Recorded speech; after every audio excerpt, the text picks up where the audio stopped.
Today's lesson is hard to find, easy to love. The endangered animals of Taiwan.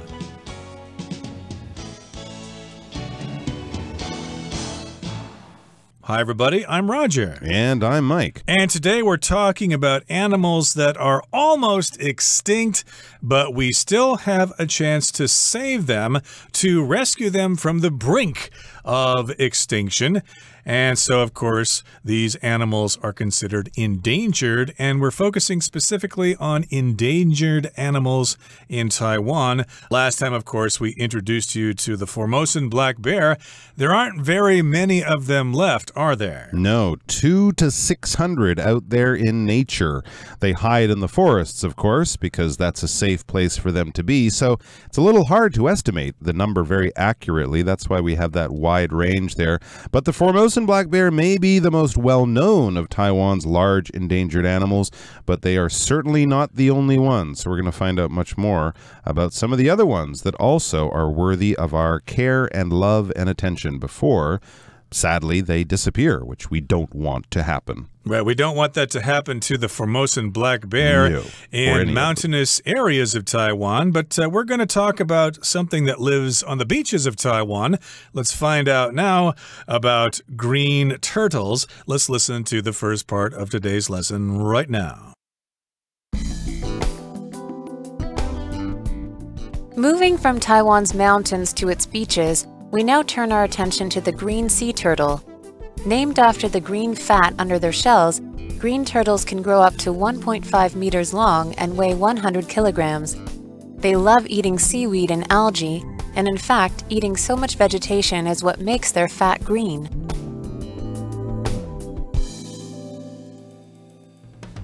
Okay, so again, we're moving from Taiwan's mountains to its beaches and focus our attention, turn our attention to the green sea turtle. So now we're going to talk about the green sea turtle. You've probably heard of it. Named after the green fat under their shells, green turtles can grow up to 1.5 meters long and weigh 100 kilograms. So just like us, turtles have a certain amount of fat, and fat, of course, is kind of an oily, greasy substance that's in our body, and of course, they provide warmth sometimes if we live in cold climates, and of course, if you eat too many carbohydrates and things like that, you're going to get extra fat. Fat is a good thing, but too much fat is bad, and green turtles need fat as well, but their fat is kind of green. That's kind of cute. Yeah, I never really knew why they would name them certain colors, because most of them look kind of the same to me, but you got to look under the shell, apparently, to where the fat is, and you find the green fat on the green turtles. Now, these can be big. It says green turtles can grow up to 1.5 meters long and weigh 100 kilograms. So that's a pretty long animal, almost as big as a teenager, maybe before they finish growing, and they can weigh quite a lot too. I guess that's not such a surprise. They look fairly heavy with their big shells. 100 kilograms. What do green sea turtles love? Well, they love being left alone by humans, of course, and they love eating seaweed and algae. And in fact, eating so much vegetation is what makes their fat green. Well, now I guess that all makes sense. They eat a lot of green seaweed and green algae, and that turns parts of their body, especially their fat, which is where also we store food energy, it turns it green. Seaweed, algae, these are sea plants, things that grow under the sea, but are plants. We often use a very generic term, seaweed. Of course, there are many types of seaweed. It comes in all shapes and sizes and in different parts of the world, depending on how cold or hot the water is and other things like that. You will find different plants, obviously, but we kind of call it seaweed as a general term. And yeah, sometimes we use seaweed in cooking, right? Algae is a very simple plant, a much simpler plant than seaweed. Think of algae basically as the green stuff that you might see growing on a rock or something that's in the river, that's in a lake, that's in the ocean. And certain small fish will, of course, eat that as the bigger fish eat the seaweed. The smaller fish will eat these smaller plants, this algae. And in fact, eating so much vegetation is what makes their fat green. Vegetation, plants. That's all it is. It's just plants. Plants, trees, bushes, flowers, anything green that grows out of the ground is vegetation. It's a very generic, general term, but we can use it to talk about all sorts of things. Even maybe when you're, planning your new house, you could say, I want to have a big house and a garden with some interesting vegetation. You're not saying I want roses or I want this kind of geranium or a tree. You're just saying a plant or flower or tree of some kind. Something green. Interesting. So because these turtles eat so much green seaweed and so much algae, or so many algae, I guess, they actually turn green, or at least their fat turns green. So my goodness, if we were to eat nothing but spinach for a year, would we turn green ourselves? Or if we eat carrots, do we turn orange? In any case here, this is the reason why we call these green turtles, because they have a layer of green fat under their shells, and the fat is green because they eat so much vegetation. Okay, that brings us to the end of the first part of our lesson. Let's move on now to the second part and continue to talk about the endangered green turtles.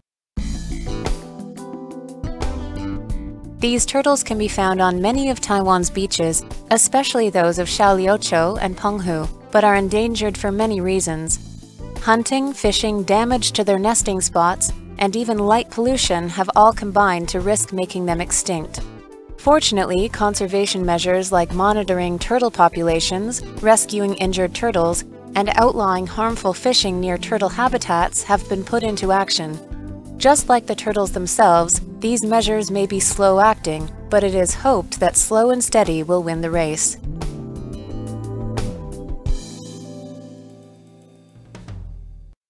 大家好，第二部分我们看到名词 conservation， 指的是对环境、文物的保护、保育或是保存、节约。举例来说 ，In the 1970s, large numbers of people became concerned about environmental conservation. 在1970年代，许多人开始关心环境的保护。又或者说 ，This area is now protected thanks to the efforts of a local conservation group. 由于当地保育组织的努力，该地区现在受到保护。另外补充这个字的动词 conserve， C-O-N-S-E-R-V-E conserve， 意思是节约或是保存。例如 Various organizations made an effort to try to conserve the ancient woodland. 多个机构做了努力，试图保护这片古老的林地。或是 It is important to try and conserve energy. 努力节省能源是很重要的。接着我们看到单字 measure， 这个字是名词，意思是方法或是措施。举例来说 It's time to take tougher measures to try and reduce road traffic accidents. 是时候采取较强硬的手段来设法减少交通意外了。或者 The government plans to take measures to help people who can't find jobs. 政府计划采取措施帮助那些找不到工作的人。再来我们看到单字 monitor， 它是动词，指的是监测或是监控。例如 Doctors monitored the progress of the patient. 医生监控那名病人的进展。或者我们可以说 These machines are used to monitor brain activity. 这些机器被用来侦测脑部活动。再来我们看到动词 rescue， 是解救或是救援的意思。我们可以说 Firefighters in a helicopter rescued the man from the burning house. 直升机上的消防员把那名男子从失火的建筑物中救出来。或者我们可以说 A lifeguard's job is to rescue people from drowning. 救生员的工作是拯救溺水的人。接着我们看到单字 injure， 它是动词，指的是伤害或是使受伤。在课文中，这个字为过去分词做形容词用，表示受伤的。例如 The injured dog was taken to an animal hospital. 那只受伤的狗被送到一家动物医院去。或者 Donnie had a skiing accident, but he was not seriously injured.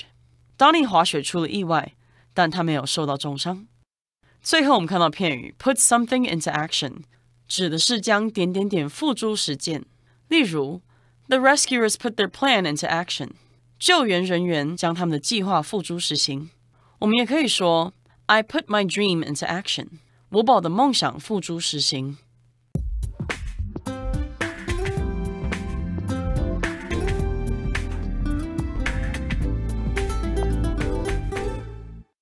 Okay, so let's talk more specifically about green turtles here in Taiwan. These turtles can be found on many of Taiwan's beaches, especially those of Xiaoliuqiu and Penghu, but are endangered for many reasons. So maybe you've walked the beaches around Taiwan in different places, and maybe you've seen sea turtles. So it does say here that they can be found on many of Taiwan's beaches, but they're especially common on the beaches of Xiaoliuqiu, which is an island near Kaohsiung, and then, of course, Penghu, which is a group of islands in the Taiwan Strait. So you can especially see green sea turtles there, but there are different reasons for them being endangered. It seems like they have plenty of beaches around, but still their numbers are dwindling. That is worrying information for sure.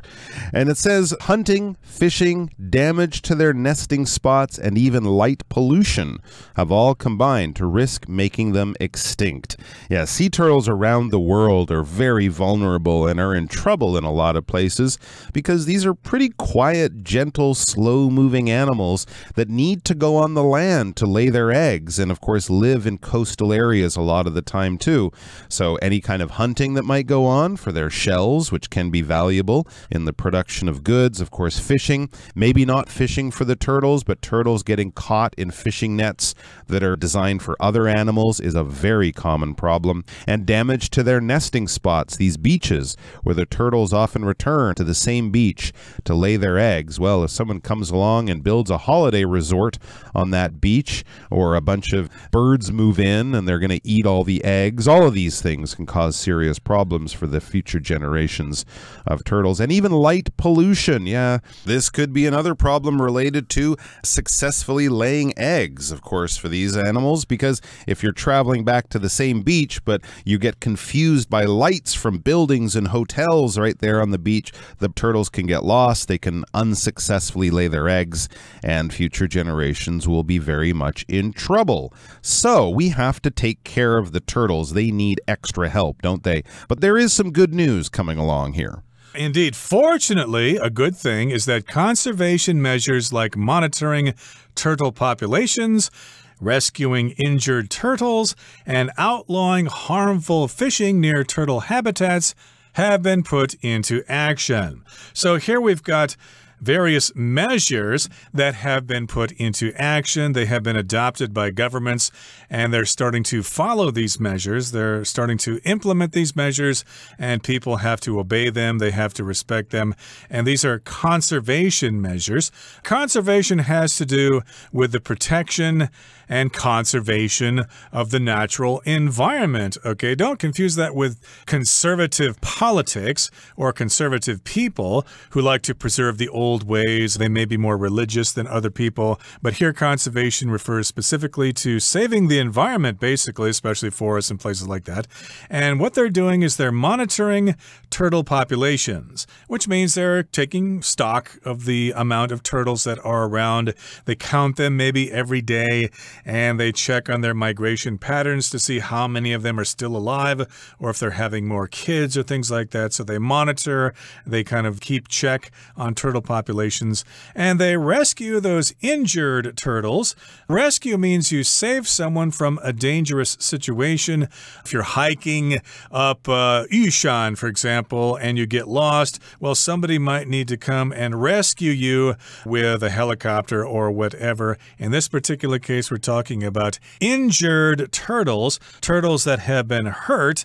And injured is similar to the word wounded, although wounded happens in war. Soldiers can get wounded in a battle, for example, but people or animals can get injured because of accidents, like skiing accidents or things like that. Yeah, absolutely. And of course, turtles being injured makes them very much in danger of being hunted and caught and killed when they're out there in the ocean. So outlawing harmful fishing near turtle habitats has also been put into action action. Outlawing, basically making a law that makes something illegal. If something is outlawed, it is illegal. You're not allowed to do it. An outlaw is a criminal, someone who is wanted by the police or something for committing a crime. So outlawing something is basically passing a law to make it illegal. Harmful fishing near turtle habitats. Yeah, people using these nets or using hooks that the turtles can easily get caught on.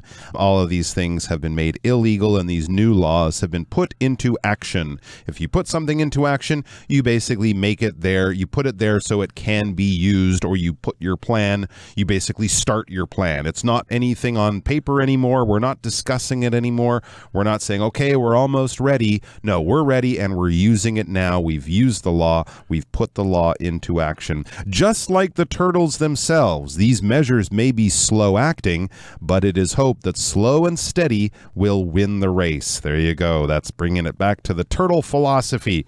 They might be slow, but slow and steady will win the race. So if something is slow acting, it kind of acts or moves slowly. It will get the job done, but you might have to be a little bit patient.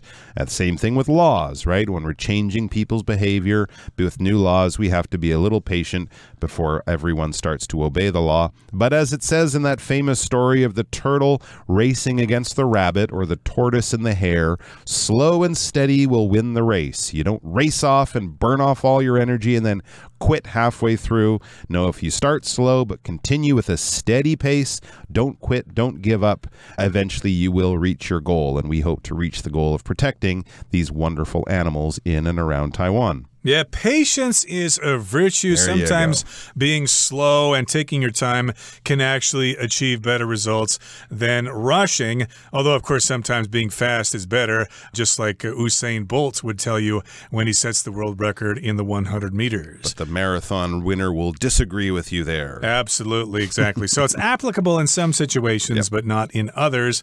But yes, indeed, these measures may take a long time to have effect, but hopefully in the end, the turtles will be saved. Okay, that brings us to the end of the second part of our lesson for today. Let's move on now and summarize what we've talked about. It can be sad to think about losing animals like the river otter, black bear, and green turtle forever, but hopefully, with adequate efforts, that won't happen. It may seem unlikely that river otters will ever swim in the Danshui River again, but the only way that might be possible is if they are protected from extinction.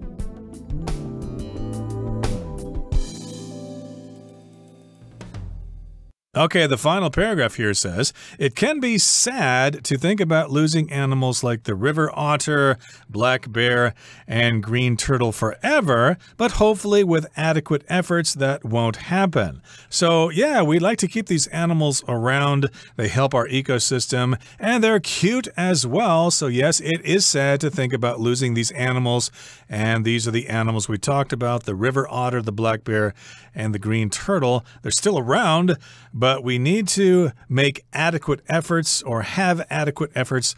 And without them, they may go extinct. So we better do something now before it's too late. Absolutely. It may seem unlikely that river otters will ever swim in the Danshui River again, but the only way that might be possible is if they are protected from extinction. Yeah, unfortunately, it may be a little too late for the river otters.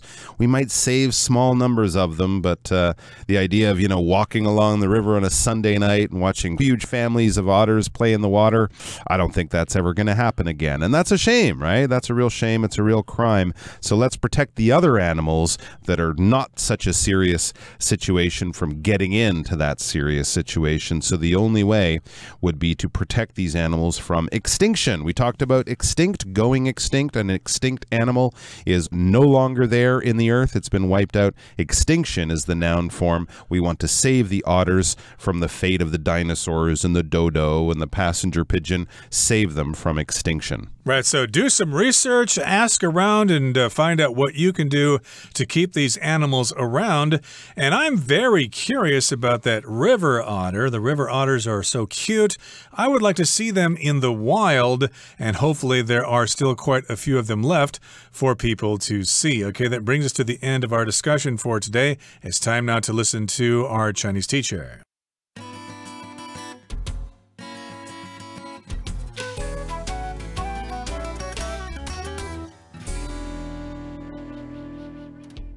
各位同学大家好，我是 Hanny。 我们来看今天的文法重点。课文最后一句写道，水獭似乎不太可能再次在淡水河游泳，但唯一可能的方法是它们是否受到保护而免于灭绝。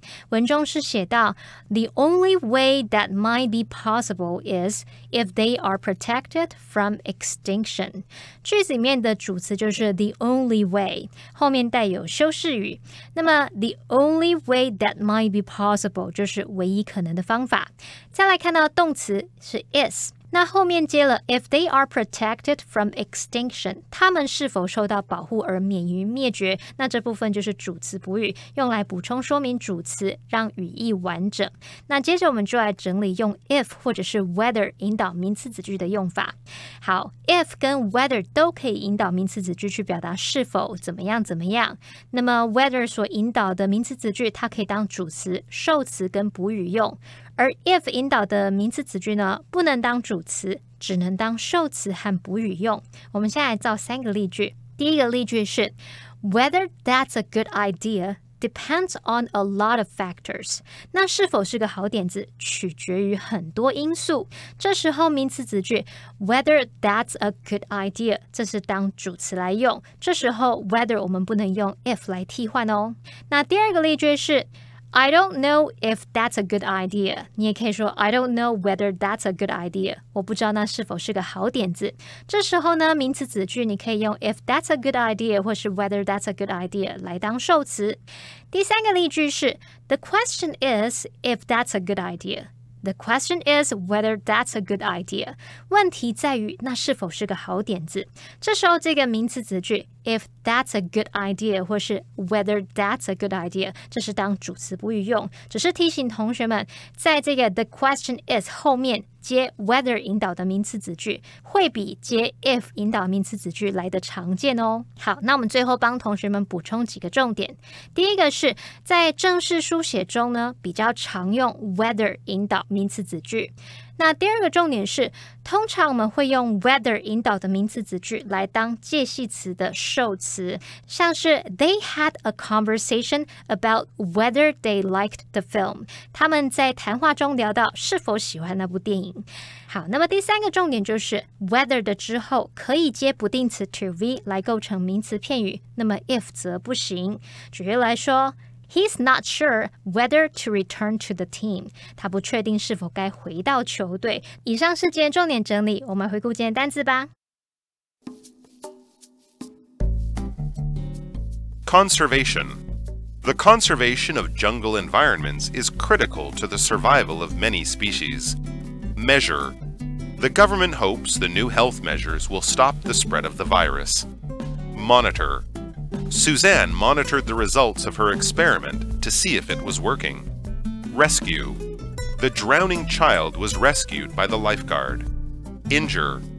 The old man was injured when he fell from the ladder.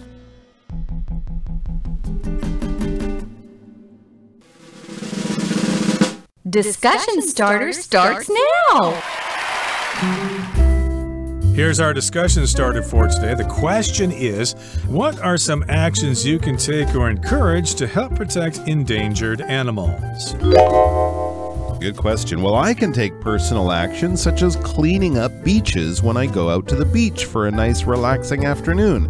Bring an extra little garbage bag with you, or a big garbage bag with you, in fact, and pick up some trash. Not just your own trash. Of course, you pick up your own trash, but maybe if you see a few other things there at the top of the shoreline where the surf has pushed them, grab a few other things and bring that with you, and that will clean up the beach, maybe for a happy turtle mom someday. Sounds like a good idea. Well, I can encourage government actions such as limiting hunting and especially educating people about these animals. And of course, we need to figure out a way to make their existence a way to make money. Maybe ecotourism can take us to places where we can see these animals, and then these tour groups can make money as a result. And if money is to be made, then people will want to save anything. Well, that brings us to the end of another edition of our program, and please make sure you join us again next time. From all of us here, I am Mike. I am Roger. See you next time.